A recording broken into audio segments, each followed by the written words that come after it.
Sleepy town settled for the night, where every lawn is tailored just right, and it's about time that the back porch light comes on. At that house down the street,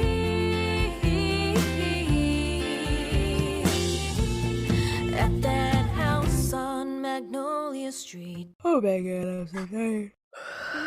You sent that to me through the ether. Sent me your yawn. Yawns? Why are yawns contagious? Dude, I don't know. And do you know the theory that if you're like a psychopath or like if you see somebody yawning, if you have like a personal relationship or empathy toward that person, or like you're just a normal human being, you will typically yawn. But if you don't have any emotion, you won't.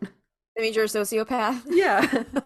So look around the room next time. Look around the room. Yeah. Who's not yawning. Next time, or on the flip side, I'm going to look at somebody who's yawning and they're going to look at me expecting to yawn. I'm going to look right at them and I'm not going to yawn. I'm going to be like, freak them out. Dude, trying to yawn with your mouth closed? It's not possible. It is possible. You You just look like an idiot. You just look like a doofus. You look like a dumbass. Do you see me do it on here sometimes? On our recordings? Okay. I'm oblivious. Daffodils. Daffodils. Is there a song called Daffodils? Remember when we used to like look up the songs? I wonder if there's a song called There Daffodils. probably is. There's a song for everything nowadays. What rhymes with daffodil? Jagged little It's like pill. orange. Nothing rhymes with orange. Florence and the Machine has a song called Daffodil. So do the Cranberries. And the Cranberries, the Daffodil Lament. That's right. How about that? Hey, witch, hey. Hey, witch, hey. I'm Justina. I'm Kristina. Welcome to Magnolia Street, your one and only musically inspired practical magic fandom podcast. No, 1 second. Are you trying to close mouth yawn? Yeah. I saw it that time. All right. Every week, we deep dive on different aspects of the movie and the books, as well as treat your ears to our very own practical magic inspired original music. This week, in honor of spring, we're actually pouncing off of our equinox episode with Daffodils, or Daffodildos, as Kristina's husband calls them. What? That's funny. So this sunny little flower plays a huge role in the practical magic book series, especially in Rules of Magic, as they are very special to our beloved character, Jet Owens. Right. They don't show up too much within the other books. A little bit in the last book, I believe. But we're going to touch on all of them nonetheless. And we also have a good bit of Greek mythology I'm so excited about in this episode. And a little disclaimer that there is going to be trigger warning mention of some unaliving later on. So right after Rules of Magic book mentions, just be aware of that. With that, let's dive into the book mentions. I have to be honest, I did not scour the movie for Daffodils, but it's not a plot point in the film, so we're just gonna breeze past that. Yeah, so with the book mentions, we're going to start with Practical Magic, the first book, and there was only one mention in this book of the Daffodils, which I thought was interesting since it's such a prominent symbol in the following books. Correct. So this mention comes on page 43, and this says, "In time, Sally stopped believing in anything at all, and then the whole world went gray. She could not see orange, red, and certain shades of green. You know the Incubus song? Certain shade of green? Oh my god. WMSR, number 8. WMSR, there it is. So her favorite sweater and the leaves of new daffodils were completely and utterly lost. So that's the only mention in Practical Magic, and not even relating to Jet at all. It's interesting though that she picked the daffodils, like leaves of something, and she picked daffodils of all things, as the green she couldn't see. Interesting. Right. I think it's interesting. Didn't we mention in one of the past episodes about the colors, like why she couldn't see red? She couldn't see red for Ian, and she couldn't see orange for Gary or something like that? Orange for Michael, and red orange for Gary. Michael, and red for Gary. Yeah. Okay. But apparently some greens too. Some greens, yeah. All right. Maybe she's colorblind. Maybe she's born with it. Maybe it's heterochromia. Yeah. Totally. So, all right. So then we're going to just skedaddle over onto Rules of Magic. So this is a book 2 in the series. So this starts off on page 225. So this is kind of far into the story. Totally. I wonder if they only... became a thing after Levi? Maybe you're right. Yeah, Okay. because they were a very prominent symbol for Levi and his death, I believe. So, page 225, it says, when she got off the bus, she walked to the west, stopping in a field to collect some daffodils that were the color of new butter. She tied a bunch together with blue string. The sun was pale and the air was cool and fresh. It was 2 miles out to the cemetery, and she walked quickly, ducking behind greenery each time a car passed by. On page 226, it says, Levi's grave was in a newer section beyond a huge field of grass. She set the daffodils in front of the simple stone that had been placed in the ground. He had been 18, barely alive. Suddenly exhausted, Jet lay down on the grass beside him. Page 227. The man stayed where he was. He was carrying a bunch of daffodils. They stared at each other, the only people in the cemetery. Before the Reverend could come any closer, the Reverend being Levi's father, and chastise her and call out that she was a witch and a demon and had caused his son to die. Then Jet took off. And Jet took off running. So he was not very nice to her, right? Upon Levi's death.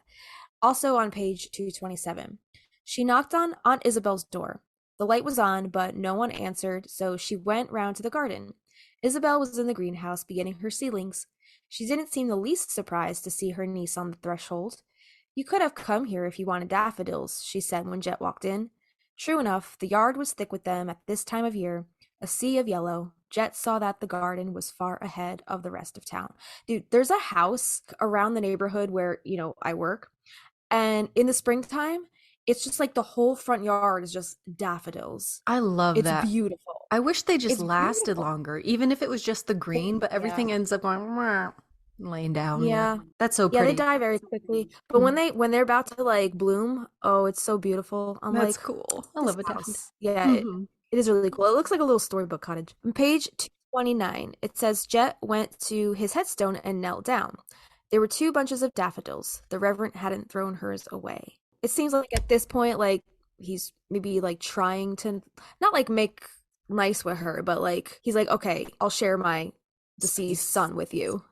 Right. Yeah, even he's not that cold-hearted to trample on her gift or her remembrance of Levi. Yeah. So he was bringing them too, which is interesting. The next one is page 230. She sat there remembering everything from the beginning of her life to today. By the time she recalled the pale yellow of the daffodils she'd picked that morning, she had reached New York. And on page 237, this passage talks about how Jet visited Massachusetts at least once a month to visit Levi's grave. So it says she simply went early on the last Sunday morning of the month. When she got to town, she took the local taxi to the cemetery, and she always brought daffodils no matter the season. She sometimes stopped at the local grocery that sold flowers. Everyone knew who she was, but treated her politely all the same.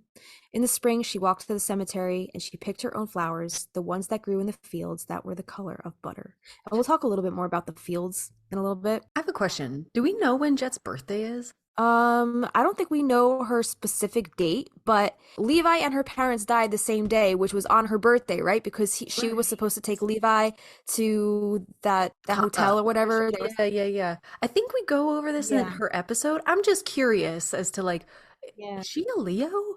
Like, because the daffodils, they're connected to Leo. I don't know. I'm just thinking out loud. But that's not early summer either. She might be a solstice baby. Maybe. So not sure. Okay. That would be an interesting kind of like juxtaposition. Franny is a equinox baby, so maybe Jet's a solstice baby. Maybe. Just a theory. I don't know. Page 238. Now the rose bushes were bare and the leaves curled up. The only things that grew here were daffodils, and Jet was surprised to see that there were hundreds of them. And in this passage, Jet visits the Willards' house and stops outside to observe Levi's old home. And after acknowledging the daffodils, she sees the Reverend taking out the trash, and they acknowledge each other. And that's when she asks to see Levi's old room, and the Reverend obliges. And this is kind of the start of them beginning to patch up their rocky relationship. So on page 240, after a time, Jet followed him downstairs. He opened the screen door for her, and they walked into the garden of daffodils. Everything else was black, even the soil. I can drive you to the bus station, the Reverend said. That's okay. I like to walk. He nodded. He liked to walk too. And in this passage, he tells Jet that she can come back anytime and that he knows that she comes there every month to visit Levi's grave. So page 318, this passage is talking about Jet's love for the garden, and it says, the Reverend gave her some of his bulbs so she could grow clutches of daffodils and bring her own flowers to the cemetery on her visits. Some were white with orange centers, some were golden, some were butter yellow. When they bloomed, she cried because she knew another year had gone by and it was all happening so fast. And yeah, they kind of do remind you of like how time is so fleeting because they are such like a short blooming flower. They're only there for like a flash and then they're gone. And so page 343, and this is the day that Franny marries Halen in this passage. It says, when the daffodils were blooming, they brought armfuls along. They remembered Levi better than anyone. And because of this, they often didn't need to speak. Jet still wore the moonstone. She had never once taken it off, not even to bathe. So even daffodils were a part of, I guess, Franny's wedding day. I have an unpopular, maybe, opinion. I like tulips better than daffodils. Really? I don't know. Yeah, because they come in Oh, like yeah. more colors. All different colors. Yeah. Yeah. Purples Yeah. and pinks. Yeah, and they are purples. more colorful. Mm-hmm. Yeah, but they are part of the bulb family, which I fucking loathe and despise because I ripped out a whole bunch of lily bulbs on the side of my Oh, house when we yeah. bought the house, and it was the most that process. I'm like, I really do like tulips. I love daffodils. I love irises and everything in the bulb family. But I'm like thinking about like, what if I ever want to rip them up again? Are they invasive? Like, I know the lilies were kind of invasive, but I don't know if it's just because the previous owner planted them that way or if they multiplied like that. You know what I'm saying? They probably do crawl and multiply. Yeah, for Yeah. sure. There are still a few lilies that pop up in the front, but I think we got most of the ones on the side. It's a rose garden now, so Yeah, it's a very nice rose garden. Okay, so that was the end of Rules of Magic. So now we're going to go over to Magic Lessons, and this is Maria's story, which dates back to the 1600s. So there were actually no mentions of daffodils in this book. But since there were no mentions of daffodils, and daffodils were such a prominent symbol in the other books, not as much in Practical Magic, but mostly Rules of Magic and Book of Magic, which we're going to get to in a little bit, I thought maybe Alice included some Easter eggs or perhaps snuck in daffodils into Magic Lessons, Maria's story, in maybe a more sneaky way, like perhaps by a folk name. Because, like, for example, in Scott Cunningham's Encyclopedia of Magical Herbs, he lists some other names, and some of those names are asphodel, which we're going to talk a little bit more about, Daffy Down Lily, Fleur de Coco, which sounds French, Goose Leek, Lent Lily, Porion, which also sounds French, and the most popular alternate name, which is Narcissus, which we're going to get into that Greek mythology in a bit too. But I thought the word daffodil was a more modern word for the flower, and maybe Alice just used one of those older folk names instead. But I found no such thing when searching the books for every one of those alternate folk names as well. However, the origins of the word daffodil date back to the 1500s. The word daffodil would have been around during Maria's time. So we'll talk about etymology and the origins in a little bit, but I just wanted to point out a little bit of etymology here. I searched our notes for the term dead at the time of like taking these notes, and we've added a little more since then. But I just wanted to make sure we didn't already talk about death in reference to these flowers later on. Even if we did, no biggie. Yeah, so I thought it was worth a mention here. So in late 14 CE, from Latin asphodelos, from Greek asphodelos, also sphodelos and spodelos. Those are just some, I guess, different versions of the knocking word. letters off the front. Yeah, they just rearranged them around. So asphodel, king's spear, and the plant of the lily kind, it is of unknown origin. So it says a substrate word as is shown by the variants. Compare daffodil. It was the peculiar plant of the dead, and in Greek mythology and English poetic use, it overspreads the Elysian meadows, which I thought was interesting. In classic mythology, Elysian is the place where souls of the good went after death, a peaceful and beautiful region full of meadows, groves, sunlight, and fresh air. In Homer's writings, the Elysian plain was a land of perfect happiness at the end of the earth on the banks of Oceanus. I love this connection that you made here because this sent me spiraling, and then I kept finding other connections throughout these notes. Yeah. I love Greek mythology, so there's actually, I think there's 5 rivers in the Greek underworld, and one of the rivers is called the Lythe, and that borders Elysium. And in these myths, the Lythe Lethe, is the river of forgetfulness.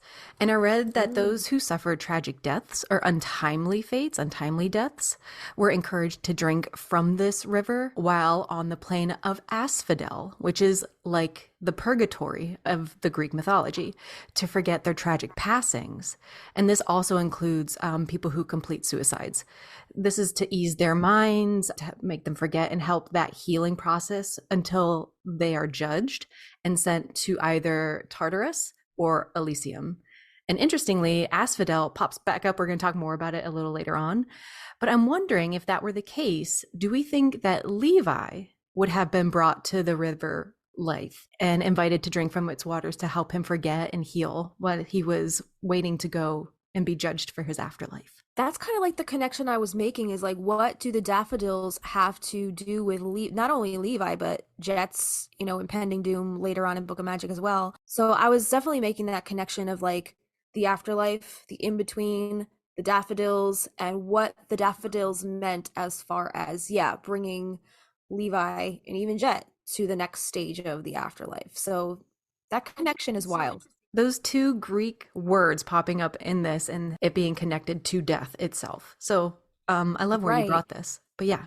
Then also, when I read that little bit about the Elysian Meadows in regards to the asphodel and the daffodil, this made me form another connection in my brain here. The Elysian Meadows made me think of Devotion Field, which was a prominent location in the Magic Lessons and Book of Magic books, where it's where Maria was left as a baby for Hannah to find. It's also where Jillian saw visions of a woman in Book of Magic, which was kind of alluding to Maria and maybe like another time and place.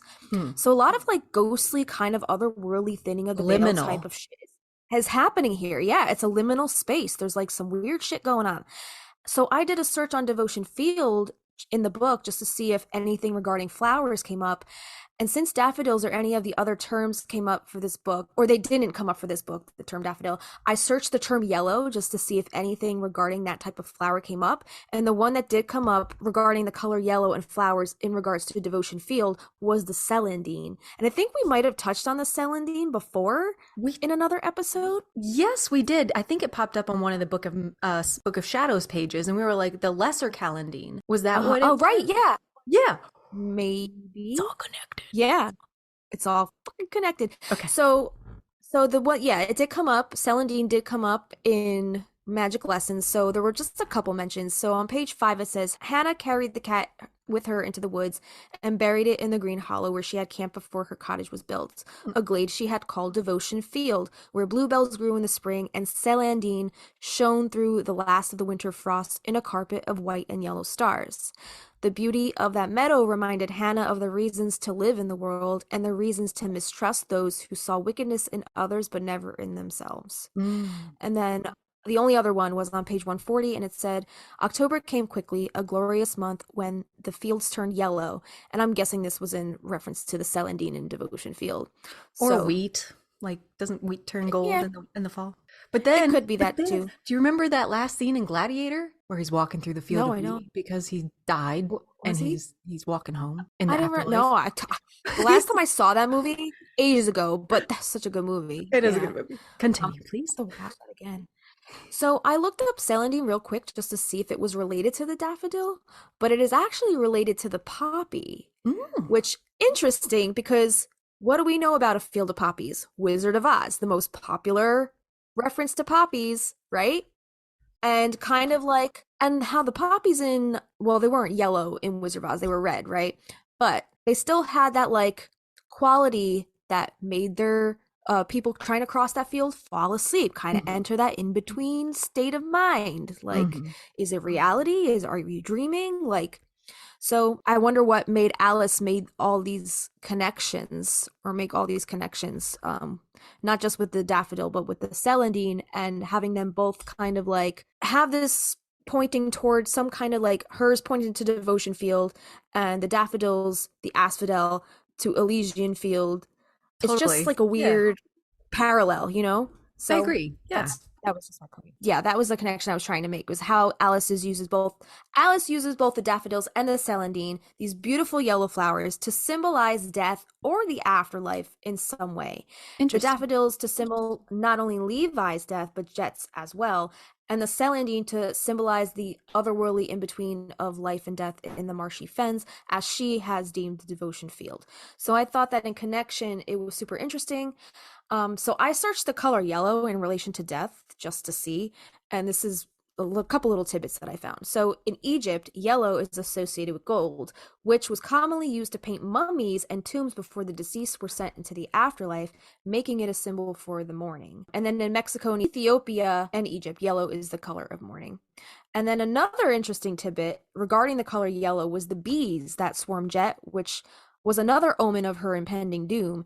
In Book of Magic, the bees are described in the following passage on page 16. It says, "She came to halt when they turned a corner, well aware that people had long believed that wherever bees swarmed outside a house, a resident was sure to die. Hundreds were now circling the porch in a buzzing whirlwind of yellow." So it's just like weird how like Jet and the color yellow, not only with the daffodils, but with the bees and like Absolutely. It's just weird how like she's surrounded by this color. So that also makes me think, was she a solstice baby? The sun, the sun god, yellow? Yeah. Asphodelos. There's an island in Greece called Delos. What's Delos Delos Island. translate to, I wonder? Let me see. What does Are we about to Delos- be really good at our job? It says it was a major cult center where the gods Dionysus and Leto, mother of the twin deities Apollo, the sun god, and Artemis, were revered, right? It says it was initially a religious pilgrimage for the Lonians. The name Delos signifies appearance or apparent in ancient Greece. This says Delos is a Greek word meaning to manifest or to reveal. I see that. Okay, cool. That's cool. I thought it was going to be like yellow or some shit like that. Like Well, Yellow no. Island. I went to Delos when we went on our honeymoon. It's just like an island of like ancient ruins, and you can walk around, and it is beautiful. It's very hot, but it was I very bet. beautiful. So that was it for magical lessons, and those were just some of the other connections that I made with that book, since daffodils wasn't even, a term included in that book, but I was able to like kind of like spin off and make all those other connections just from the celandine. so good. Weird. I don't know. Yeah, that's awesome. That's really good. Yeah. This is the fourth book, the last book. It's Book of Magic. And on page 3, it says, "Jet had no aches or pains and had never been ill a day in her life. But fate is fate, and it can often be what you least expect it to be. On this day, when the daffodils had begun to bloom, Jet saw that she had 7 days to live." Page 6. "For it was here that the first daffodils pushed through the earth, and where herbs grew between patches of ice in March, a month before they had appeared anywhere else. Already the bramble of blackberries along the gate was beginning to green, and the lilacs, which would bloom in shades of violet and deep purple and white, were filling in with their flat heart-shaped leaves." Page 15. "She had always loved the month of March, though it was wild and unpredictable, evoking hope as the wintry brown world began to flourish. Jet felt extremely grateful to experience this one last time. Everything was greening, and the hedges had a fresh peppery scent.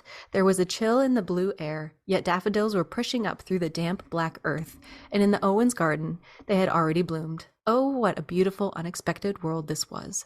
Would you want to know, like in Big Fish, would you want to know your days are coming to an end or how you were going to die? I guess it would be nice in the sense that like I could make some plans, or like plan for You plan Virgo for rising. everybody. Plan for everybody left here in this bullshit. Uh-huh. That's my Virgo rising. I would love to plan for it. Yes, yeah.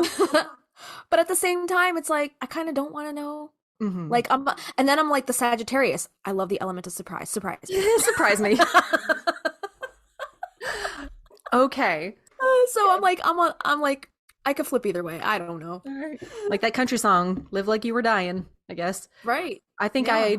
I'm on the same page as you. Yeah. Just so I can plan, and then I would just live every day like a monster truck. I don't know. Virgo Yeah. rising. Page 30. "The rush lasted until 5, and by the time it was through, most of the daffodils had been trampled by people who wanted to make certain they got their turn bringing their problems to Jet." Page 33. "Time was everything, and there was so little of it. Jet walked the long way around, stopping at the cemetery to visit Levi Willard, bringing a bunch of daffodils from the garden, yellow with orange centers dotted with inky black marks. She laid down in the grass next to his headstone and looked up at the sky clouded with clouds. She was beginning to say goodbye to the world, to all the things she loved." Page 58 to 59. Franny, however, didn't seem the least bit fearsome now. She stood holding a bunch of rain-drenched daffodils. They were Jet's favorite flower, and for years children in town had called Jet the Daffodil Lady, for she grew hundreds in the Owens garden, and always brought a bouquet tied with a blue ribbon when she visited Levi Willard's grave. Page 63.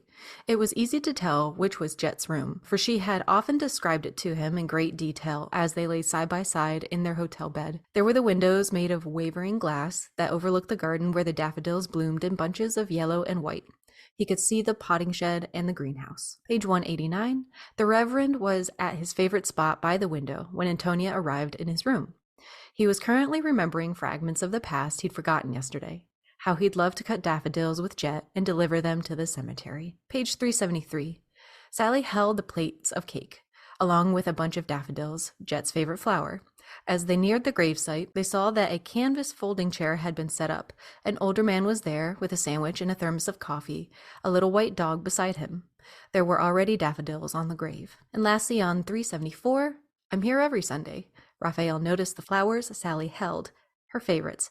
He watched as Sally placed the daffodils beside those he had brought, then added the plate of cake. We always bring a slice of wedding cake for those we love who are gone, Jillian explained. My sister Sally was married today. Let's get into the You want to science. take the science? The science. So, what if we just did the rest of the episode talking like this? Like two old biddies with all these cats. All right, so yeah, a little bit of science and Greek mythology, right? We're going to talk all about Narcissus. Who was that asshole? Why was he so full of himself? So Daffodil, aka Narcissus, is a genus of predominantly spring-flowering perennial plants of the Amaryllis family. Oh god, let me try to say this word. Amaryllidaceae. Amaryllidaceae. Various common perfect. names. That was pretty good. Various common names including daffodil, narcissus, and jonquil. Oh yeah, jonquils are like another. I didn't even think to search jonquil. And jonquil are used to describe all or some members of the genus. Narcissus has conspicuous flowers with 6 petal-like tepals surmounted by a cup or trumpet-shaped corona. The flowers are generally white and yellow, also orange or pink in garden varieties, with either uniform or contrasting colored tepals and corona. So narcissi, is that how you say it? Narcissi were well known in ancient civilization, like I guess multiple narcissus flowers, both medicinally and botanically, but were formally described by Linnaeus in his Species Plantarum. I guess it's a book he wrote in 1753. The genus is generally considered to have about 10 sections with approximately 36 species. The number of species has varied depending on how they are classified due to similarity between species and hybridization. So the exact origin of the name Narcissus is unknown, but we're going to talk a little bit about the Greek word that it's connected to, and that is to make numb. It's got the Greek letters I don't know specifically how to pronounce, but the translation is to make numb. Narcissus is a figure from Greek mythology who was so impossibly handsome that he fell in love with his own image reflected in a pool of water. So we will have much more on Narcissus after our card pull, and when we dive into the folklore and magic segment. I thought we'd put a little bit about the name here, but since he has his whole backstory and he is folklore mythology, I put him after the break. Okay. Yeah, so the word, Justina told us a little earlier, the word daffodil appears to be derived from the word asphodel, with which it's commonly compared. An asphodel is another perennial flower on its own. So inspired by the plant Asphodelus, which appears in the literature as far back as Homer's Odyssey in Odysseus's survey of the Underworld. And many Greek poets, Homeric commenters, understand the adjective asphodelos to mean flowery, fragrant, or fertile. According to others, the unattractive plant, so I guess the asphodelus plant on its own is not very pretty, was chosen by the Greeks because of its ghostly gray color, which is appropriate to the shadowy atmosphere of the underworld. I just finished reading the book Circe, which I've been wanting to read for fucking ever. It was good. It was really good to see that point of view and all the myths that she is connected to. But in that book, she mentions this as one of the flowers that might aid her in crafting a protection spell for her son against Athena. So I thought that was really freaking cool that she wanted to go get the asphodel flower from the underworld as part of her spell. So I thought that was a neat connection. Nice. Flower magic. Flower magic.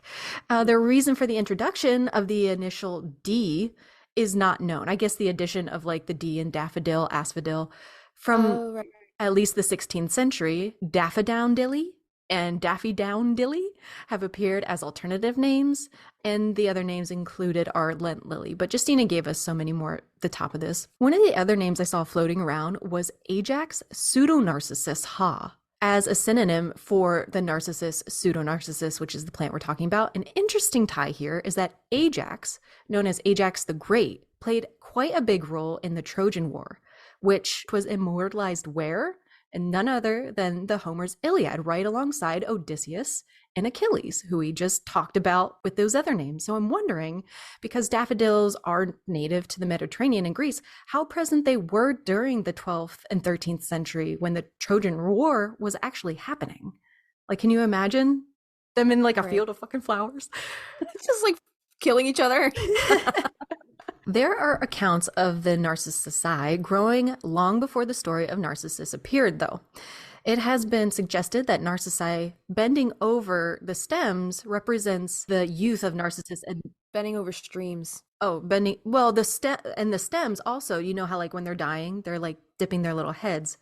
But yeah, the bending over of the plant represents the youth of Narcissus admiring his reflection in the pool of water, bending over that water. The name Narcissus was not uncommon for men in Roman times. The plural form of the common name Narcissus has been the cause of some confusion. Dictionaries list narcissi, narcissuses, and narcissus. However, text on usage, such as Garner and Fowler, state that narcissi is the preferred form for the plural name, I guess. And then the common name Narcissus shouldn't be capitalized. Oh, okay. Question. So if somebody was named Narcissus back in like, I guess, these Roman Greek times, whatever, is that like the Roman equivalent to like today's Chad? That's like, what I was thinking. Like a bro that's just completely full of himself. Yeah. Completely arrogant. Like, you know, that type dude. It sounds like it was popular. Like you're a beautiful male. Right. Yeah. Did you ever read Dorian Gray, The Picture of Dorian Gray? In college, yeah. Yeah. Yeah. Kind of the same deal, right? This past winter, I like read the audiobook, and it was kind of slow moving, but interesting concept. Yeah. Moving on to the genus. So the genus Narcissus was well known to the ancient Greeks and Romans. In Greek literature, Theophrastus and Dioscorides described Narcissus poeticus, although the exact species mentioned in classical literature cannot be accurately established. Pliny the Elder, there's that name again, later introduced the Latin form Narcissus. These early writers were as much interested in the plant's possible medicinal properties as they were in its botanical features, and their accounts remained influential until at least the Renaissance. Medieval and Renaissance writers include Albert Magnus, there's that word again, and William Turner. We've talked about all these people before. Our boy William Turner. But it remained to Linnaeus to formally describe and name Narcissus a genus in his Species Plantarum in 1753, at which the time there were 6 known species. Historical accounts suggest narcissi have been cultivated from the earliest times, but became increasingly popular in Europe after the 16th century and by the late 19th century, were an important commercial crop centered primarily in the Netherlands. Today, narcissi are popular as cut flowers and as ornamental plants in private and public gardens. The long history of breeding has resulted in thousands of different cultivars. For horticultural purposes, narcissi are classified into divisions covering a wide range of shapes and colors. Like other members of their family, narcissi produce a number of different alkaloids, which provide some protection for the plant, but may be poisonous if accidentally ingested. And we'll talk a little bit more about that later on. Yeah, in the Scott Cunningham book, The Encyclopedia of Magical Herbs, it does classify daffodils as poison. So wow.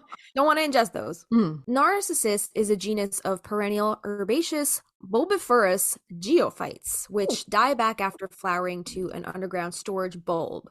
They regrow in the following year from brown skin bulbs with pronounced necks and reach heights of between 5 and 80 centimeters, roughly 2 to 31 and a half inches, depending on the species. 31 and a half inches? Yeah. Yeah. So the plants have a unique structure characterized by a single central leafless flower stem called a scate. This stem emerges from a bulb and is surrounded by several narrow strap-shaped leaves. Typically, the plant produces either a solitary flower or occasionally a cluster of flowers called an umbel at the top of the stem. The flowers are usually white or yellow, sometimes both, and rarely green, with three main parts. So it says rarely, so I don't know if that means sometimes. Once in a while it might be green. I don't know. Closest to the stem is a floral tube above the ovary, followed by an outer ring made up of 6 tepals, which are undifferentiated sepals and petals. And finally, a central disc or conical shaped corona. The flowers can either hang downward or stand erect. They contain 6 stamens that bear pollen surrounding a central style. The ovary is located below the floral parts and consists of 3 chambers. After the leaves and flower stem die back, the bulb remains dormant in the soil. It has contractile roots that pull it further down into the ground. The next season, the flower stem and leaves emerge from the bulb. Most species are dormant from summer to late winter, flowering in the spring, although some species bloom in autumn. I've never seen daffodil bloom in the autumn. That's cool. Once the leaves die back in the summer, the roots also wither. After some years, the roots shorten, pulling the bulbs deeper into the ground, which are the contractile roots. The bulbs develop from the inside, pushing the older layers outward, which become brown and dry, forming an outer shell, the tunic or skin. Up to 60 layers have been counted in some wild species, and while the plant appears dormant above the ground, the flower stalk, which will start to grow in the following spring, develops within the bulb surrounded by 2 to 3 deciduous leaves and their sheaths. The flower stem lies in the axil of the second true leaf. So, fucking science. Fucking science. Fucking science. So the flowers of the narcissus are hermaphroditic, which they are considered bisexual and have 3 parts. The tripartite and are sometimes fragrant. So the flower symmetry is radial to slightly bilateral due to declinate ascending stamens, curving downwards that bent up at the tip. And narcissus flowers are characterized by their usually conspicuous corona, which is the trumpet. So the flowers of narcissus demonstrates exceptional floral diversity and sexual polymorphism. The predominant patterns of the daffodil are paper white forms, while the triandrous form is less common. The daffodil form, which includes sections, pseudonarcissus, and bulbocodium, has a relatively short, broad, or highly funnel-formed tube, which grades into an elongated corona, the trumpet, which is large and funnel-formed, forming a broad, cylindrical, or trumpet-shaped perennial. I'm thinking of like, is this a fake memory? Like in Willy Wonka, the original one, Gene Wilder one, doesn't he pick a daffodil, like a cup, and he drinks it and then he eats it? Yeah, I do. That's what I keep remember thinking of while you're reading this whole thing. Willy Wonka daffodil teacup. It came up. Oh my God! Look at go to Google Images and search Willy Wonka daffodil teacup. Oh my God, that's adorable. Okay, The Starving Chef, I guess, is a cooking website. I guess they made a recipe for edible Willy Wonka daffodil teacups. adorable. How cute is that? Wow. Okay. I would have never even remembered that if you didn't pull that out of your ass. It's really doing me a lot of good You had to, having like- that rattling around up there. You had that stored way back in the archives back there in your brain. Mm-hmm. That's funny. That one Yeah, wrinkle. good catch. So moving on, so pseudonarcissus consists of relatively large flowers with a corolla length around 55 millimeters, generally solitary but rarely in inflorescence of about 2 to 4 flowers. They have wide greenish floral tubes with funnel-shaped bright yellow coronas. The 6 tepals sometimes differ in color from the corona and may be cream colored to about pale yellow. The paper white form, including sections jonquilla, apodonti, and narcissus, has a relatively long, narrow tube and a short, shallow, flaring corona. The flower is horizontal and fragrant. So it seems like these vary in shapes and sizes and corona colors, like the trumpet colors might be different on some. Some you might get like bright yellow, some are more of that like papery white color. Totally. Um, Most of really mine cool. are just standard yellow, but I have a couple that are very pale white on the outside and a yellow like cup center. Those are my favorite. They're so pretty. You have some on your property? I do. In our next section after the break, I included some photos of Oh, the daffodils around my property. And let's talk about that toxicity that Justina touched on a little earlier. So according to Plutarch, narcosis has been connected because of the plant's narcotic properties with narke, meaning numbness. It may also be connected with hell. On the other hand, its etymology is considered to be clearly pre-Greek by Babich. No idea who that is. So what makes daffodil poisonous? From the bulb to the stem to the petals. That sounds like the beginning of a rap song. From the bulb to the stem to the petals. Daffodils contain a toxic chemical called licorine. The daffodil bulb contains the highest amounts of licorine. Licorine is highly poisonous and can be fatal if ingested in large enough amounts. Licorine is also found in other plants, including bush lilies and surprise lilies. In addition to licorine, daffodil bulbs and sap contain microscopic particles called oxalates. Oxalates can cause a burning sensation or irritation as a result of their needle-like qualities. Ouch. How are people poisoned by daffodils? Most commonly, poison centers are contacted after daffodils are ingested accidentally.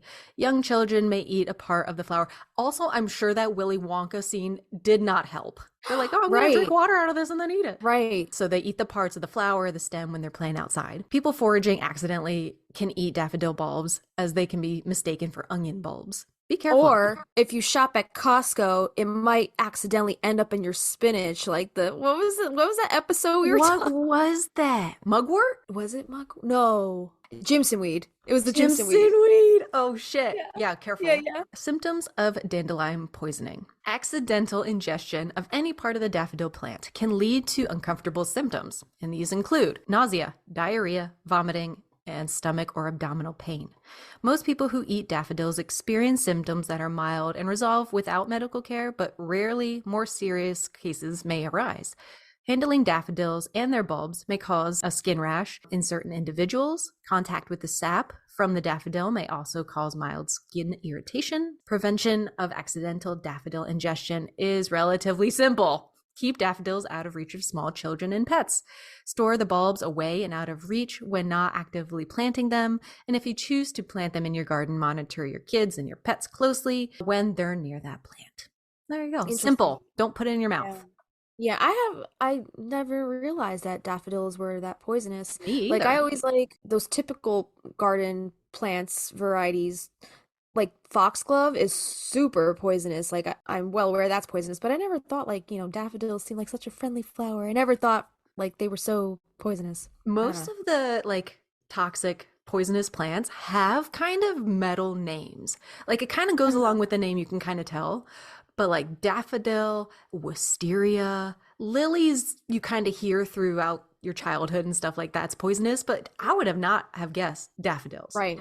Yeah. Right. Yeah. Let's talk about some medicine. Throughout history, different cultures have harnessed the medicinal properties of daffodils for various purposes. In traditional Chinese medicine, daffodil bulbs were used to treat bronchitis, congestion, and respiratory issues. The bulb extract was believed to have expectorant and anti-inflammatory properties, making it valuable in alleviating respiratory discomfort. In European folk medicine, daffodils were sometimes applied externally to wounds and sores due to their antibacterial and wound healing properties. However, it's important to note that improper use could lead to skin irritation, which we were just talking about, and other adverse effects, highlighting the need for cautious application. The healing potential of daffodils lies in their complex chemical makeup. These flowers contain a diverse range of bioactive compounds, some of which have shown promising medicinal properties. Alkaloids, including licorine and galantamine, are among the most studied compounds found in daffodils. We're going to get into, I guess, some treatments that daffodils have been known to be used for. But again, if you're not a doctor, I wouldn't try this at home. If you're going to use daffodils for any of these medicinal treatments, I would consult your doctor. Consult our disclaimer. And our disclaimer, exactly. So the first one on this list is Alzheimer's dementia. So galantamine's significance as an, oh God, what is this word? Oh my God. Jesus. Hold on, Justina. Sound it out. Acetylcholinesterase. Wait, acetylcholinesterase? There, okay. Yeah, That's we one just had to right? break it up a little bit. Okay. Acetylcholinesterase inhibitor has spurred investigations into its therapeutic potential for Alzheimer's disease. Some medications already utilize galantamine as an active ingredient to address cognitive decline in Alzheimer's patients. However, ongoing research aims to deepen our understanding of its mechanism of action and refine its application for more effective treatment strategies. Galantamine, an alkaloid of considerable interest, particularly in the realm of neurological neurological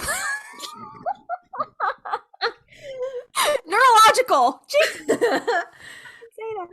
Realm of neurological disorders like Alzheimer's functions. Hold on. Why couldn't I say that? Neurological disorders like Alzheimer's functions as an acetylcholinesterase. This mechanism helps sustain higher levels of the neurotransmitter acetylcholine. This is crucial because Alzheimer's disease is characterized by a decline of acetylcholine levels, contributing to cognitive impairment. Studies have demonstrated that galantamine can enhance cognitive function and mitigate certain symptoms of Alzheimer's, such as memory deficits and cognitive decline. My mind is not awake enough to even attempt that word. Not to science just yet. No science at 11:22 in the morning. You got to ABS, man. You got to always be sciencing. ABS. All right, next one. Cancer treatment. So licarine, an alkaloid present in daffodils, has captured attention for its promising role in cancer treatment.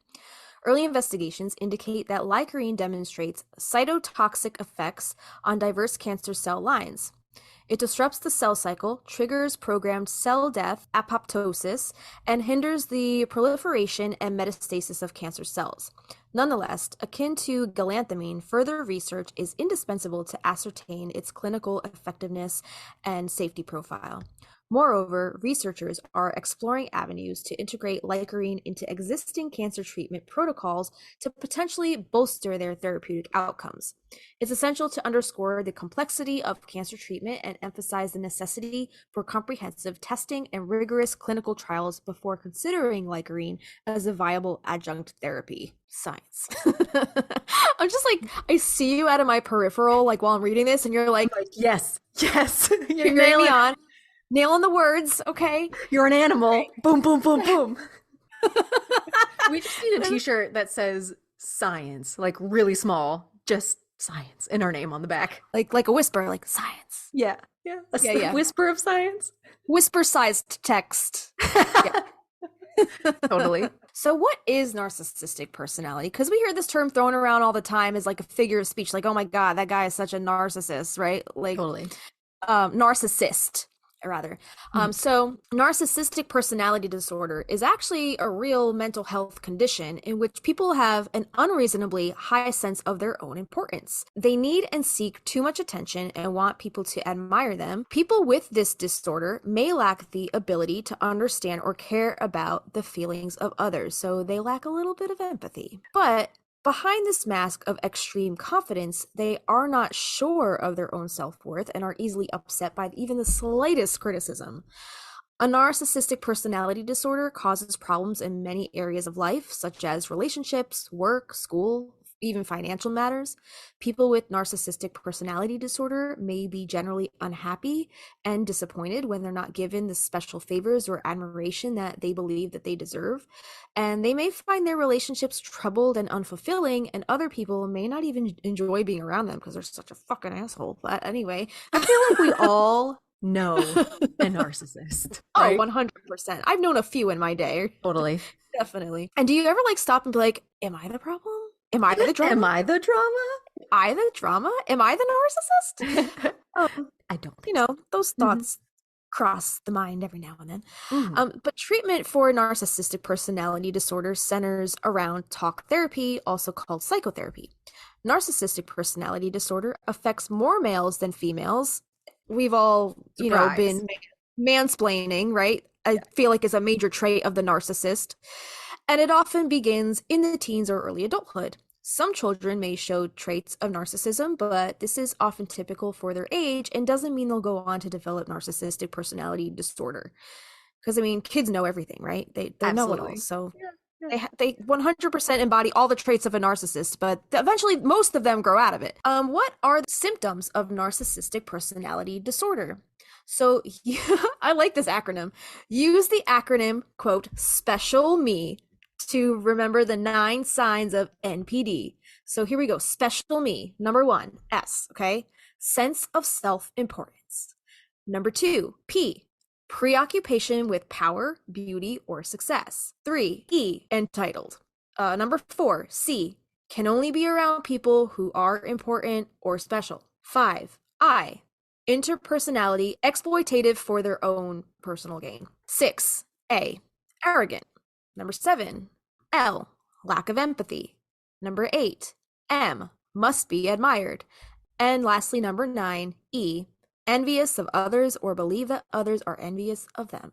So just remember that acronym whenever you come across a narcissist. Yeah. And that was from Duke Health. I know there are other ones that go along with that, but I thought that was kind of a cool acronym. But other ones are like poor boundaries, rejecting responsibility, passive aggressiveness, unclear sense of self, grandiose. There's so many. And I know we've all known somebody like that. And if you're in that kind of relationship, please just know that you are worth more and you are loved, and fuck that person. Fuck that person. I think we've all at some point in our lives have dated a narcissist. Yeah. Right? Yeah. We've all dated that guy, that Chad, that narcissist.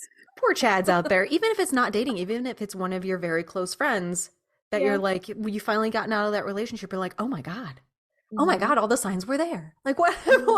How did I not see this? It could be a family member, right? And I think the best way to avoid the confrontation that does happen with them is to gray rock, is what I've heard. Just be as boring as shit, because they will try to goad you. Just be a gray rock and not feed into that personality type. Right. Yeah. I feel like when there's that, like, the headbutting, when you try to combat it, it does kind of like make it worse. Absolutely. And then they point you out as their own personal victim, and then they will target you. Oh, you're for sure the problem in their eyes. Yeah. Right. Right. Yeah. You said the one way to, I guess, remedy it is to be a gray rock. Or I was gonna say, or what if you just bring them daffodils? Just give them some daffodils. Kill them with kindness. Right? Yeah.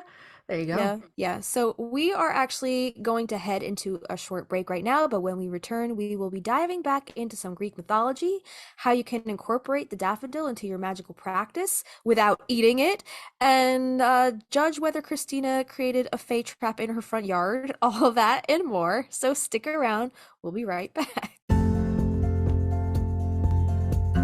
Hey, little witches! The Stinas here. If you've been listening to our podcast for a while, you would know how much we love using the Practical Magic Inner Witch Oracle deck by Grounded by the Moon. And now we want to share the magic of Grounded by the Moon with you, our listeners. Joseph Benitez Egerton, the creator behind Grounded by the Moon, would like to offer this very special 10% off discount to all who wish to experience the magic of his Practical Magic themed tarot and oracle decks. But that's not all. He also creates other divination tools like tarot workbooks, deck bags and altar cloths, pendulum kits, oil blends, cleansing sprays, smoke wands, teas, and ritual kits. And let's not forget about his custom handcrafted all-natural soy candles, where every candle is hand-poured and personally infused and charged under the light of the moon. They even come with a crystal. And did we mention all of the ingredients in the candles are ethically sourced? All of Joseph's offerings are just so magical. So go visit groundedbythemoon.com and use the coupon code Magnolia Magick for 10% off your entire order at checkout. That's MAGNOLIA MAGIC. So get your discount today.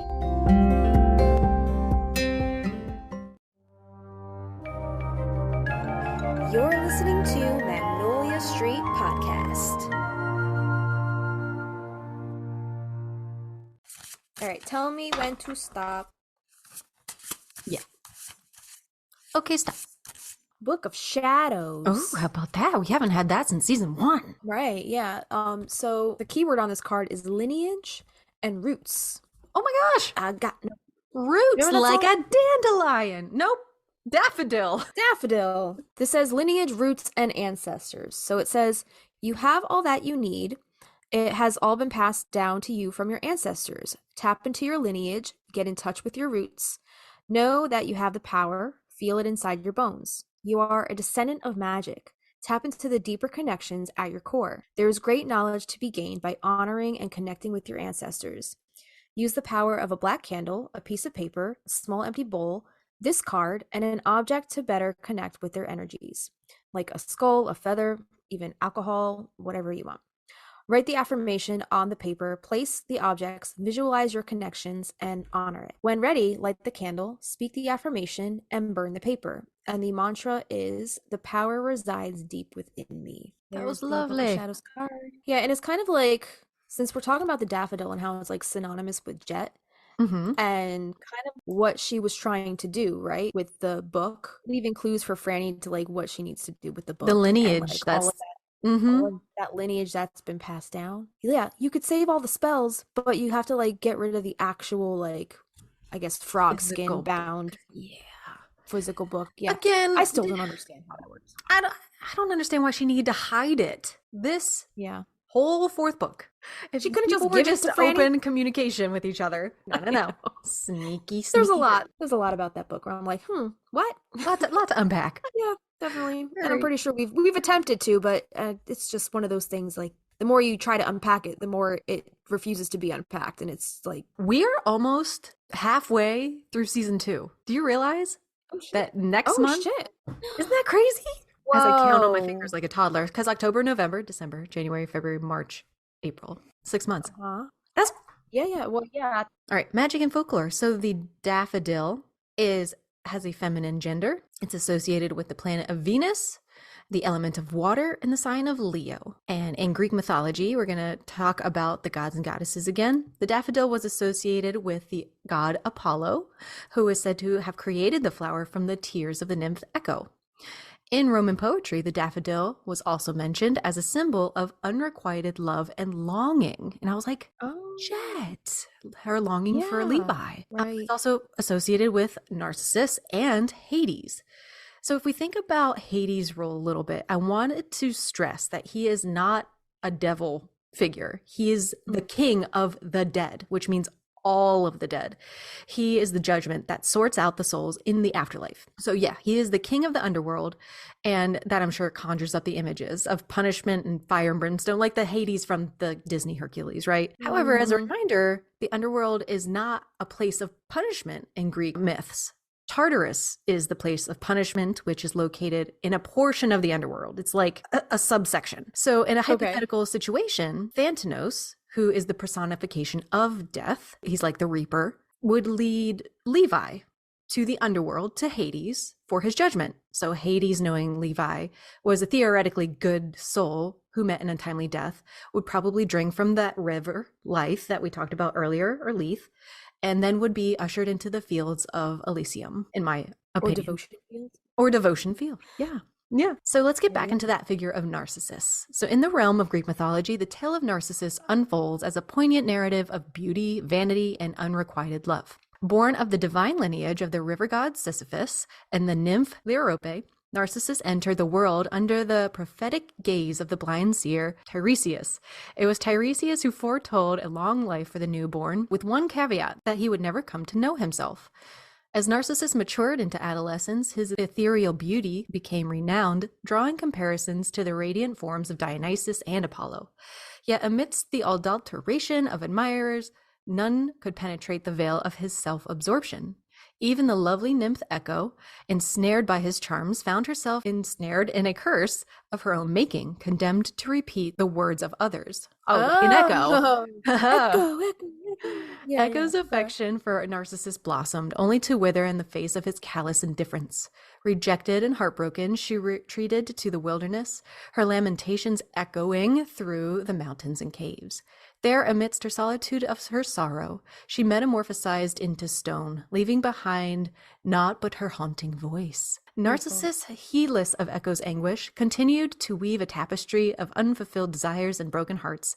His arrogance and disdain for others drew the ire of the gods, who decreed a fitting punishment for his hubris. Thus Narcissus found himself ensnared by the shimmering allure of his own reflection, condemned to love that could never be reciprocated. Trapped by his own vanity, Narcissus languished by a pool's edge, a pool of water, his lounging mirrored in the depths below.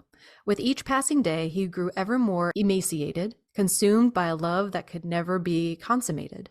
Even in death, his legacy endured, as the nymphs, including the lamenting Echo, gathered to mourn his passing. I also heard like he fell into the pool and drowned by seeing his own reflection. From the tears of the nymphs arose a flower. Supposedly, those tears of the nymphs were created by Apollo, and that is the daffodil. Delicate and ethereal, bearing the name of Narcissus. Thus, in death, he found a kind of immortality, his beauty immortalized in petals of gold and ivory. And to this day, the narcissus blossoms as a poignant reminder of love unrequited, a beauty eternal, and a fate foretold. In other Greek tales, it says that a Greek traveler and geographer, Pausanias, in the description of Greece, Book 9, said it was more likely that Narcissus, to console himself for the death of his beloved twin sister, his exact counterpart, sat gazing into the spring to recall her features. So that's just another take. When you were talking about the lamenting, I was like, I kind of want to look into like the Cranberries lyrics and what that song is about, because they have that song called Daffodils Lament. Oh yeah, so I was like, I wonder, yeah, I'm gonna check that out. So a little bit more about Hades and our girl Persephone. Most of us know this tale and its connection to the changing of the seasons, but if you're not familiar, this is probably one of my favorite tales and one of the first I learned as far as coming into the pagan path. And also, as a disclaimer, this story has a few variations, and there are some that interpret this as one of the greatest love stories because Hades was simping hard for Persephone and treats her like the absolute queen she is. However, there are some variations which are literally titled, the trigger word, the rape of Persephone or the abduction of Proserpina. Oh, Proserpina. I did a YouTube video on this. I have like a book of children's mythology, and all of the stories in that book were like the Roman versions of the Greek mythology tales. And I had never heard of Proserpina before, and I didn't know that all of the Roman tales are basically the same as the Greek tales, just like the gods and goddess names are different because they're Roman. I didn't know cool. Proserpina was Persephone. I like Persephone because it sounds like Justina and Kristina, Persephone. I like it that way. I'm going to send you that video. It's bananas because like I don't know how to pronounce any of these names. So I'm just like fucking up left and right. Okay. It's like probably the goofiest video I've ever uploaded onto YouTube. I think I might have made it private at some point because I was like, oh, this is stupid. Nobody's going to watch this bullshit. Okay. But I'll show it to you. I would love to see it. Anyway. Yeah, this was immortalized in a large Baroque marble group by Italian artist Gian Lorenzo Bernin. I love this. This always comes up on like my Pinterest or my boards as, and this is not the angle I'm showing Justina a picture online. I know you've seen this marble statue before. This, the way his hands are in her skin, like he's grasping her thigh, the way this man was able to carve marble to make it look so delicate, and she's very voluptuous. It is so beautiful to me. This is like, and fucking Hades, man, can get it. Look at those muscles. Wow. This marble statue is stunning. I think it's an absolutely beautiful. Yeah. In Greek mythology, Hades was the god of the underworld and Persephone was his queen. Persephone didn't become a queen of the underworld by her own will, though. And one of my favorite things that trips people up sometimes is her double name. Sometimes she's referred to as Core or Core, C-O-R-E, and sometimes Persephone. So I wanted to clear this up. I've never heard that. Really? Yeah. I've never heard that one. In my opinion, Core, this means the maiden. And to me, this is like her pre-abduction. And Persephone, I believe, is like the post-abduction name because it literally means bringer of death, which is fucking metal. Okay. I love that name. I had no idea that meant that, and I had no idea that she had like, I guess, a different name depending on like it was before her abduction and after that. That's pretty neat. It is cool. There are two, I mentioned them on here before. The one I'm gonna just plug this time is the Lore Olympus online comic.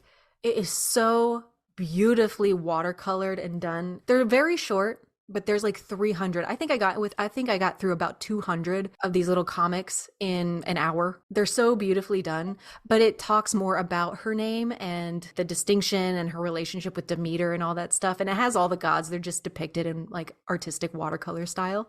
It's really good. Link it. I will link it. Yes, she is the daughter of Demeter, who is the goddess of agriculture. This interpretation says one sunny day, Kore was out picking daffodils and violets when she was kidnapped by Hades and forced down into the underworld. Demeter, heartbroken, searched all over for her missing daughter. When she finally learned the truth, she was devastated. Demeter begged her brother Zeus to get help to get their daughter back. Zeus was the father of Persephone, but Demeter had raised Persephone as a single mother.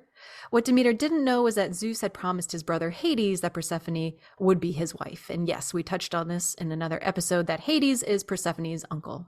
Yikes. I didn't know that. Yeah. So And I didn't realize that. I guess Zeus sold his niece. That would be his niece. His niece. Yeah, I guess his niece out to be kidnapped. That's It's fucked up. shady as All the plants on the earth stopped growing after Persephone was kidnapped. After negotiations, Hades agreed that Persephone could return to the land of the living. However, the one rule was that she neglected to follow was not to eat or drink anything from the underworld, lest be tethered to it. Persephone ate 3 pomegranate seeds while there, which contractually obligated her to return to the underworld every 6 months out of the year. Did you ever see Pan's Labyrinth? I haven't seen When- that one. You never saw that movie? No. Holy shit. Well, it's in Spanish, so you got to read subtitles. So That's that's kind okay. of annoying. But amazing movie. And so this little girl, she goes to like this underworld, and there's like a table full of like fruits and like Oh, I know that guy. voluptuous, like and the hand guy. That guy didn't wake up until she takes like a grape and she eats it. And then he like chases after her and tries to like keep her down in the underworld. Oh. This movie is bananas.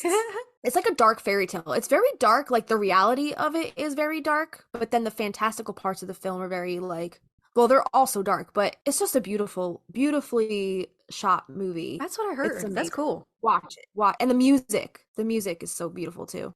So daffodils became sacred to Persephone and Hades of the underworld because it is said that these flowers grew on the banks of the river Styx as well.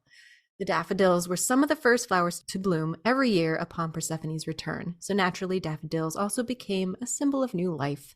And because of its association with Hades, the daffodil is sometimes associated as a flower perfect for funeral arrangements to honor the deceased. There's Oh, Levi. look at that. There you go. Yeah, I guess that's why she brought them to Levi all the time. I love fucking mythology. I love it. It's awesome. Yeah. I just love how everything is connected. Uh-huh. Yeah. Take us away to magical uses and a little history. All right, so sometimes referred to as the quote flower of March, which is also interesting, being that all that shit went down in March, right, in the books. Daffodils are marked the characteristic of spring, making them a symbol of fertility and new life. The daffodil appears in folklore as representing a faithful lover or even a self-centered one. Furthermore, the daffodil was commonly used in the Victorian flower language to represent love, and in some Middle Eastern traditions, the daffodil is considered an aphrodisiac. Either way, the daffodil has strong connections with love, making it the perfect flower to use during love spells and rituals. Wearing a daffodil close to your heart is said to attract love, but be wary of what kind. Because the daffodil is one of the first flowers to bloom in the spring, it also has strong associations with fertility. A bouquet of daffodils in the bedroom increases fertility. Furthermore, daffodils can be used during fertility rituals to increase the spell's potency. Bouquets can also be placed on a spring altar to represent the wheel of the year. Daffodils are also associated with luck. Seeing the first blooming daffodil of spring is said to bring the viewer good luck. However, seeing a daffodil growing alone is said to bring the opposite. A daffodil can also be carried or worn for good luck, and fresh daffodils in the home are said to increase abundance.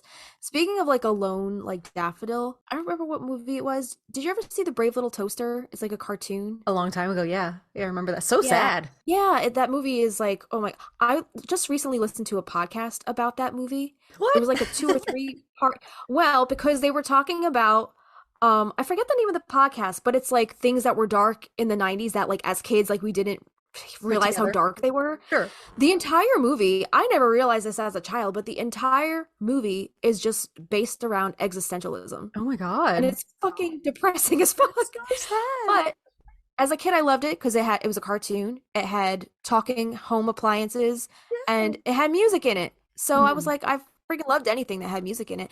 But there was one scene where all like the appliances that are like trying to get to their owner in like, I don't know, the city, because they were like country appliances. They are going through this like meadow to like, I guess, go to the next portion of their journey.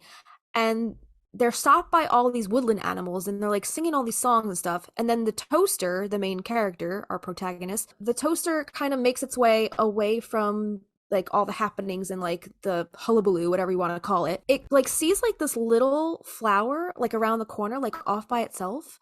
And it's just like a lone flower. I don't remember if it was a daffodil or not. It might have been a rose, but it might have been a daffodil. I don't remember, but it was yellow. That's what I remember. It was yellow, and it sees its own reflection. No, it had to be a daffodil because it sees its own reflection. It sees its own reflection in the toaster. Narcissus. It sees its reflection in the toaster, and it falls in love with the toaster because it sees its reflection. Oh my gosh. Yeah. I love this episode. But then the toaster is like, no, I have to go. Like, no, I can't stay here. Yeah. And so the toaster leaves, but it like hides behind a bush, and then it's like peeking in at the daffodil. Oh my God. And since it like lost its true love, which was its own reflection, a petal droops from the daffodil and then it dies. Oh. In turn, it kills itself from all the depression because it lost its reflection. Oh my gosh. That's kind of sad. So very, it was like, it's probably the saddest moment of the entire movie. Oh my God. Because it's like all alone by itself. And then it finally had a friend. It finally had a friend, being that it was its own reflection. But like, yeah, but then like it left, and then it was like so sad that like it finally had a friend, and then it was like fleeting, like, you know? Just like a daffodil. So just like a daffodil. Right. I don't know, that just made me think of that when you said seeing it alone can be deemed bad luck for the viewer. Maybe that explains all of the You said that. I didn't say that. Did I say that? Yeah. That explains all the bad luck that the toaster encountered on its journey. Because oh my gosh. It saw the lone daffodil, and not only did it see it, it in turn killed it because he disappointed the poor thing. Right. Anyway, so daffodils in a home are said to increase abundance, and you can use a daffodil in a number of spells, including fertility magic, love spells, and luck magic. So in Chinese daffodil symbolism, this flower is purely a positive flower. It is said to symbolize lots of good luck and hope for a prosperous year to come, and these flowers are popular during the Chinese New Year. They represent the hope and wishes for good fortune and wealth in the coming year. And daffodils are especially auspicious for those seeking a prosperous career. If you suspect that you have hidden talents, superstition advises you to have daffodils in your home or your office. They just might send out the vibes you need to discover what you're good at doing. In any case, a bouquet of daffodils is a wonderful gift to give someone. It signalizes that you only wish them the best of luck and success. And isn't like yellow also like the color of friendship? Friendship, I if you give like that's what I've heard. Roses to somebody, yeah. I've never heard the word signalize. Never heard that one before. I just said, did I say signalize or did I say symbolize? It says signalize, so you read it correctly. I just have never heard the word before. All right. I didn't know this. Did you know that the daffodil is the national flower? No idea. No idea. These flowers are seen everywhere in St. David's Day on March 1st, and this is an important celebration in Wales in the United Kingdom. St. David is the patron saint of Wales. It's weird saying like the N and the N at the back-to-back. Patron saint. Okay. He lived during the 6th century. David is known for many miracles, among them healing his blind teacher. So the most famous miracle connected to St. David is the story of how a small hill miraculously appeared. David was preaching to a huge crowd. Many could neither see nor hear him. Suddenly, a white dove landed on his shoulder, just like the white wings. Stevie, enter Stevie. She's twirling. If she does white winged dove, you better back the fuck up because I got to twirl. She just makes her way into every conversation. Damn. So the white dove lands on his shoulder, and the ground under him rose to form a tiny hill. The problem was solved. On March 1st, Wales celebrates St. David Day, and daffodils, being their beloved national flower, is highly represented. Another plant often seen is the leek. A legend tells the story of how the Welsh were losing the battle with the Saxons because they couldn't tell who their enemy was on the chaotic battlefield. Saint David instructed the Welsh to wear a piece of leek on their helmets, thus not accidentally killing one of their own. I didn't know daffodils are, I guess, associated with leeks, but in this book, I think one of the folk names was something leek. Okay. Or something like that. Goose leek is the folk name. Wow. So, Interesting. I guess they're synonymous with leeks. So there are some daffodil superstitions. In England, there was an old superstition that you should never. Oh, this must be why they're called goose leeks. Get it? You should never bring daffodils into the farmhouse while the geese were still hatching. There would be no goslings, like Ryan Goslings. Like Ryan Gosling. Yeah. Likewise, they believe that bringing these flowers into a room that hens were hatching only meant no chickens would see the light of day. Hmm. In Wales, United Kingdom, there was an old superstition that whoever found the first wild daffodil would be blessed with the gift of gold or good fortune. Never bring a single daffodil into your home. That is bad luck. Thus, bringing a bouquet of daffodils into your home is very good luck. So these are definitely kind of like the bouquet kind of flowers. You don't never want to, like snip one off, and no, that's bad luck. So because it's like the seeing one on its own, seeing one alone, having one on its own alone in a bouquet. No, that's a no-no. You have to have friends. And never show her, because then it's going to be clingy as fuck. And then when you walk away, it's just You don't going to need die. that. So Dead weight. lessons learned from children's cartoons. Yeah. So the magic of daffodils. Let's talk about working spring magic all year long, okay? So how to use it. So to harness the magic of daffodils throughout the year, you can dry the flowers to use in spells, poppets, talismans, medicine bags, and rituals. Sprinkle on an altar to attract friendly spirits. Sprinkle on a doorstep to keep negative energy away. You can add some to a bath to increase luck and draw people into your life. That one is maybe a little Be debatable. careful with that one. Yeah, because they're saying that like touching one with your bare hands might cause a rash. I don't know if I want to add that to my bath after hearing that. Yeah, proceed with caution if you are going to do that. You can mix with rose petals to draw back a wandering. So I guess a wandering eye or a wandering Lover, unrequited love, maybe. Yeah, exactly. All plants have their own energetic signature, which means they give off their own vibrations that can, if you allow it, mingle with our own vibrations, thus shifting ours in a way that benefits us. Not everyone can feel the difference right off the bat. Plant energy is subtle, but just because you can't feel it doesn't mean it won't work for you. The shift is also subtle, but sometimes that's all we need. Daffodils emit a bright, uplifting, cheerful energy that can bring joviality into your life. It says, like that word, joviality sounds so Victorian. Joviality. Joviality. These happy yellow flowers can help you tap into your own light, inner light, to bring out the easy, exuberant person in you. They are especially good for those who feel restricted by their own insecurities or misunderstood by those around them. Daffodils can help remove feelings of self-doubt or shame. Alternately, daffodils will help naturally sunny people to confidently confront their shadows. A lot of happy people avoid their darker side at all costs. I get it, it gets scary. However, it's also important because if you don't work it out, you live it out, and that's even harder, this author says. Speaking from experience, thegreenwitchfarm.com, that's where this article is from. So daffodils can help to balance emotions.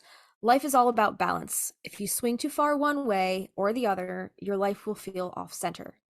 Yet, when we are in balance, we find that we are more open to new possibilities in social relationships, as well as being more open to feelings of authenticity and personal freedom. A little more folklore from learnreligions.com. This says daffodils are bright and sunny flowers which make their appearance right around the time of Ostara, the spring equinox, which falls around March 21st. This year it's the 19th, and check out our last episode. We just did all about the spring equinox, and that's in the northern hemisphere. These bright petals are typically found in shades of white, yellow, or even pale orange. The daffodil is a popular spring flower for magic because it's associated with love and fertility. So this article pointed out that the occurrence of wild daffodils is sometimes said to indicate a former site of a spiritual hub. And this got me thinking, I might be asking for trouble, but thus far, our yard has been safe. Yeah, like when we first moved here, I created what I call a little grotto. It's this like little cutout on the side of our property. It has like this naturally small path that gives way to a circular alcove in the trees. And the first year we lived here, I was finding these really huge like plinths, like these monolith pieces of stone or granite around the property. Interesting. Yeah, and I just thought that this grotto was such a like magical place on its own that I ended up hauling these really large stones into that grotto and made like a semicircle of the stones standing up on their end. And when they're standing up that way, they're probably like hip height. And I planted daffodil bulbs in that circle within the space. And I just love this little space. Right now, the picture I have for Justina, it looks really sad because everything's dead. I think I'm going to end up moving this little space. My neighbor was like, is that a graveyard? I was like, no, it's not a graveyard. It's not? No, it's not a graveyard. Okay. But it would be a nice place for the pets, I guess, if I leave it. But right now there's the stones in a circle, and on the inside of that are a circle of daffodils. And I just think it's so freaking magical. Yeah. And then I have a couple of pictures of the daffodils in front of my house. A little bit more about that spiritual hub. Anthony C. Dweck says in the folklore of the Narcissus, he says, the occurrence of wild daffodils is sometimes said to indicate the former site of a religious foundation. At Friddlestoke, near Torrington, Devon, it was recorded in 1797 that the people of the village called daffodils by the name of Gregory's, a name that coincided with the order of the neighboring monastery, the Canons of St. Gregory. Daffodils are considered lucky flowers. In particular, there is a tradition that if you make the deliberate effort not to step on them or crush them, fortune will favor you with abundance. If you give someone a gift of daffodils, they'll have good luck. But make sure you give an entire bunch, right? Because that single flower will draw penury or ill fortune. And in parts of the British Isles, including Wales, if you are the one in your neighborhood who spots the first daffodil in spring, it means that you'll see far more gold than silver come to your home over the coming year. Despite the issues of Narcissus and Echo, daffodils still appear in some folklore as representative of holding a lover in high regard. They send the message that this person is the only one for you and your feelings are constant. One prominent legend of the daffodil featured in Christianity, it is said that on the night of the Last Supper, the daffodil appeared in the Garden of Gethsemane to comfort Jesus, who was saddened to know of his betrayal of Judas Iscariot. That's so weird that this is in here. I was just talking to Aaron last night about Gethsemane. We were talking about sweating and bleeding, and in that garden, Jesus supposedly sweat so hard he was sweating blood. And I don't know why that came up last night, but it's funny that it's here today. It's all connected. All connected. Yeah. And also, do you think that him seeing, I guess, just like one single daffodil appeared for him? Do you think that kind of symbolized his impending doom, since seeing a single daffodil is, in fact, as we've learned, bad luck? Yeah. All right, so using daffodils in magic. So here are just a couple things you can do. You can put fresh daffodils in a vase in your home to bring about abundance. Place daffodils on your altar during workings related to love, especially if it's a new relationship, and if you're still trying to figure out how to navigate the waters. You can add potted daffodil bulbs. Don't worry if they're blooming yet. Just add them to your altar for spring celebrations, along with other spring flowers such as forsythia, crocus, and snowdrops. And you can wear this flower close to your heart to draw love, but be careful that your love is not one-sided. Kristina is adding this in right now. It says, the crocus was said to be Penelope's favorite flower, and Penelope was Odysseus's wife. It's all connected. I just thought that was cool. I don't know. You know what I learned recently? What? That saffron is actually the stamens from the crocus flower. Right, we talked about that. You can buy the seeds and grow your own frickin' saffron. That's crazy. Saffron's freaking expensive. And I think I said that the last time too. It's real expensive. We can repeat it. Yeah. Yeah. I think I learned that from the Barefoot Contessa because I was watching her. So daffodils, they will bloom before the final frost and refuse to wither even when late spring snows crush everything else. The dainty flower is a resilient beast. It's a great flower to use for spells invoking resiliency. The suggested use is to take the last daffodil standing after the other daffodils have bloomed out and carry the petals in a sachet to increase personal resiliency. Mix crushed petals and pollen with a person's curio, like their hair, their saliva, I guess the tag lock if you're doing your sympathetic magic, and anoint a red candle for your own magical resilience. I'm surprised you wouldn't use like a yellow candle to, I guess, symbolize the daffodils' energies. It all comes down to your intentions, and if you're using a yellow candle intended to symbolize daffodil, then that's what it's gonna do, right? There you go. So this says, it's a damn friendly flower. The lovely damn good colors, cup of coffee. Damn big cup of coffee. It's a damn good cup of daffodil. I was gonna say Willy Wonka tea, the teacup. Yeah. Yeah. The open petals. This flower looks like it's ready to talk about the weather and ask about your day.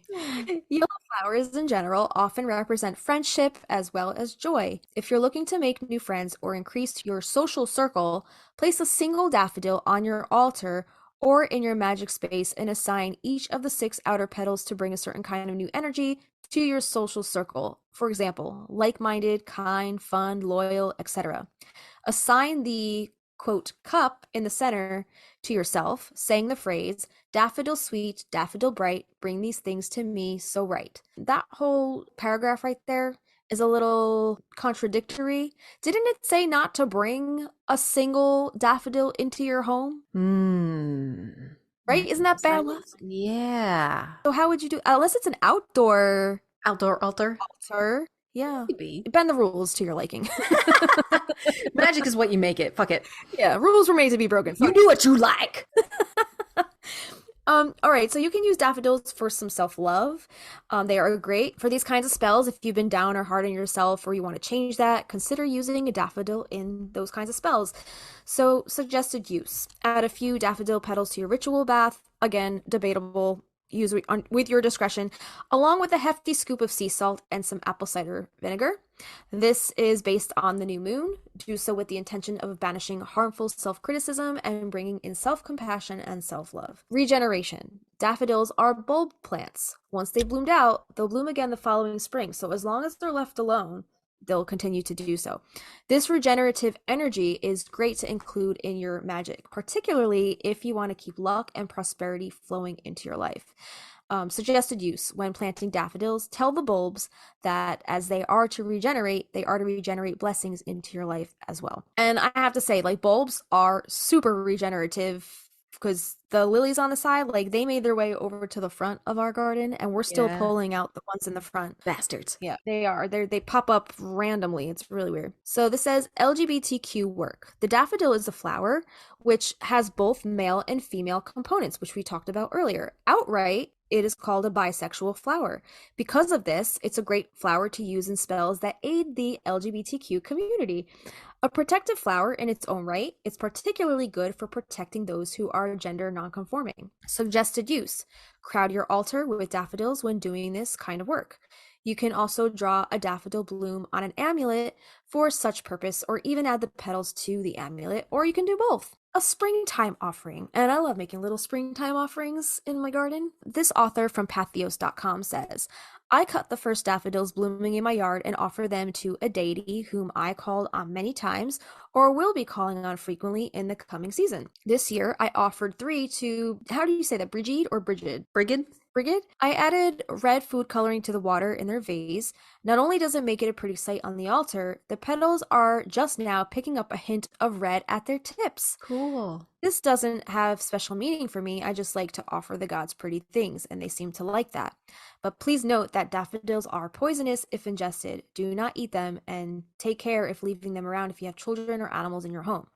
Daffodil pollen can incite allergic reactions in some people. Consider using gloves, limiting your exposure to petals or pollen. So again, if you're planning on using this in your bath rituals, maybe not. Yeah. maybe don't do that. Put a bouquet of them in your bathroom while you're bathing. Yeah, you could do that too. Let's talk about some dreams. These dreams, if you're dreaming about daffodils, are often associated with joy, happiness, optimism. The bright yellow color of the flower is often seen as a symbol of hope and new beginnings. Daffodils can also represent a sense of renewal and rebirth, as they are one of the first flowers to bloom in the springtime. Dreams involving daffodils may be interpreted differently depending on the context and other symbols present in the dream, but the most popular dreams relating to the meaning of daffodils include feeling hopeful for the future, finding inner strength, being surrounded by beauty, experiencing joy and contentment, and overcoming obstacles. Dreaming of a daffodil can be a signal that you are feeling hopeful for the future. The bright yellow color of the flower is often seen as a symbol of optimism and positivity. This dream could be telling you that it is time to look ahead with confidence and trust that things will work out in your favor. It can also represent finding inner strength This flower is often seen as a symbol of resilience and determination. The dream could be telling you that it is time to draw on your inner resources and have faith in yourself. It can also symbolize being surrounded by beauty. This flower is often seen as a symbol of appreciation for nature's beauty. This dream could be telling you to take the time to appreciate all the beauty around you. It could signify that you are experiencing joy and contentment. The bright yellow color of the flower is often seen as a symbol of happiness and fulfillment. This dream could be telling you to take some time to enjoy life's simple pleasures. And it could be about overcoming obstacles. The flower is often seen as a symbol of perseverance and courage. This dream could be telling you to keep pushing forward despite any challenges or difficulties you may face. And we do have Bracidi Orion today from the Ultimate Dictionary of Dream Language. And she says about daffodils, someone is very eager to see you and things will work out beautifully. You will get together within a few days and find that you complement each other perfectly. There you go. A few days. Super sweet. Yeah. Yeah. She's short and to the point. Yeah, she is. There's like this Shakespeare reference. So Shakespeare, he frequently uses flower imagery. He refers to daffodils twice in The Winter's Tale. He says, when daffodils begin to peer, daffodils that come before the swallow dares and take the winds of March with beauty. And he also mentions them in The Two Noble Kinsmen. He just says chaplets on their heads of daffodillies. He refers to them as daffodillies. And Robert Herrick in Hesperides, 1648, alludes to their association with death in a number of poems, such as the poem Two Daffodils. He says, fair daffodils, we weep to see you haste away so soon. And we were talking about how like they are very fleeting flowers. Just a couple little extra little poetic tidbits. There's a whole like poetry section on the Wikipedia page, so we can link that. They're beautiful. I love them. I do too. Pretty. I kind of want to just go cut mine and put them in a vase. A bunch though, not one, or you'll have that luck forever. Right. Because I don't really enjoy I don't go into the front, the front of my house very often, so I might as well bring them inside. That is what we have for you today. We hope you're enjoying spring so far. Come again next week when we talk about rain. But if you would like to help support our podcast, here's how you can do that. You can support us for as little as $1 a month. That's our seedling tier, and that gets you access to our patron-only polls where you get to weigh in on what topics you would like us to talk about next. It also gets you our monthly calendar so you can see what topics we have coming up for the month, and it also gets you a welcome shout out on the show. Our $3 Lavender Bud tier gets you our show notes for each episode in an aesthetically pleasing PDF, our after hours posts, if there's any extra tidbits or behind the scenes info pertaining to any of our episodes, we'll post those along with a blog post or extra photos, and access to our specially curated Spotify playlists. We have created playlists for our WMSR episodes as well as Production Dream playlists for each song-a-sode, and more. Our $5 Lilac tier gets you access to our private Facebook community where we host a monthly live stream. Plus, you'll get access to our Discord server where we host our monthly watch parties. And also on the Discord, you can join in on the discussion with other Magnolia Street neighbors via the various interesting channels and threads. And then here's the $8 Rose tier. This gets you access to extra audio-visual content such as a once-a-month full-length video episode, unlimited bonus videos, uncut footage, cutting room floor footage, bloopers, outtakes, meditations, exclusive interviews, and old home videos from the vault, or spell or ritual videos, and more. It also gets you bonus content to coincide with our song-a-sodes, such as full-length demo streams of our original Practical Magic inspired music, plus lyric sheets, guitar chords, and original scratch demos, or bonus video performances of our songs and more. Lastly, we have our $15 Wisteria Vine tier. Just like a twisting wisteria vine, there's a way for you to stay connected with us, the Stinas. In this tier, we invite you to join our private Marco Polo video messaging app. The app is totally free for both Android and iOS. Sign up with your phone number or email, and we will help you do the rest. This is a great way to chat with each other in a more intimate group setting, face-to-face via video recording. We love to show each other our pets, our gardens, or anything else you'd like to share. And just a reminder that the higher the tier you sign up under, the more rewards you get, because you get all of the rewards of the tiers below it. You can upgrade or downgrade or even cancel at any time. So to support the podcast, head to patreon.com/Magnolia Street Podcast. Yeah, and there are additional ways to support us and our podcast that don't cost you any money. If you do listen on Spotify, please give us a star rating. If you listen to us on Apple Podcasts, please give us a written review. We love sharing those on our Instagram. And if you're on Instagram, we would really appreciate any reposts or blurbs about our podcast. And make sure to tag us at Magnolia Street Podcast in your feed, posts, stories, and share us with your Practical Magic love and friends. Rain, down on me. SWV. I think Patty Griffin has a song called Rain. He It's really good. does. It's a Yeah. really good song. That's a pretty song too. Mhm. There's a lot of good rain songs. We might Yeah. just do an all rain songs. I don't know. We're going to be in May, the next WMSR. So Yeah. I guess we could do a rain one if you really wanted to. No. Unless we're going to do every just 20 now. whatever. We could do whatever. I'm cool with whatever. It's whatever. Yeah, Alright. whatever we have the time for nowadays anyway, because we have Yeah. a lot of music stuff coming up that we have to prep for. When this comes out, we will be in Boston. We I will will be. be getting into Boston that Friday, as will you, but I won't be there till that evening. But lastly, real quick, our Koji links are now Linktree, so check that out for the merch that we have over there. Got t-shirts and stuff over at our Teespring. But yeah, when this comes out, we're gonna be in the same place. So if you're listening, have your ears perked up. We might be doing a live for you guys to pop in and say hi when we're in the same room together. Yeah, a bunch of studio stuff coming up. So And if you want to get in on those more private lives of the studio with Justina and I, go to our Patreon and get in that $8 tier, because then you'll be able to connect with us on the back end of all this songwriting stuff. yeah, Is that there's it? a lot going on.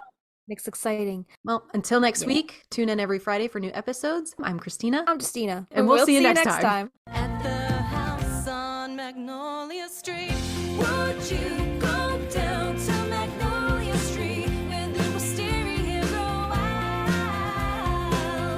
At the house of magic and mystery, so would you go down to Magnolia Street? Third time's a charm. You do what you like.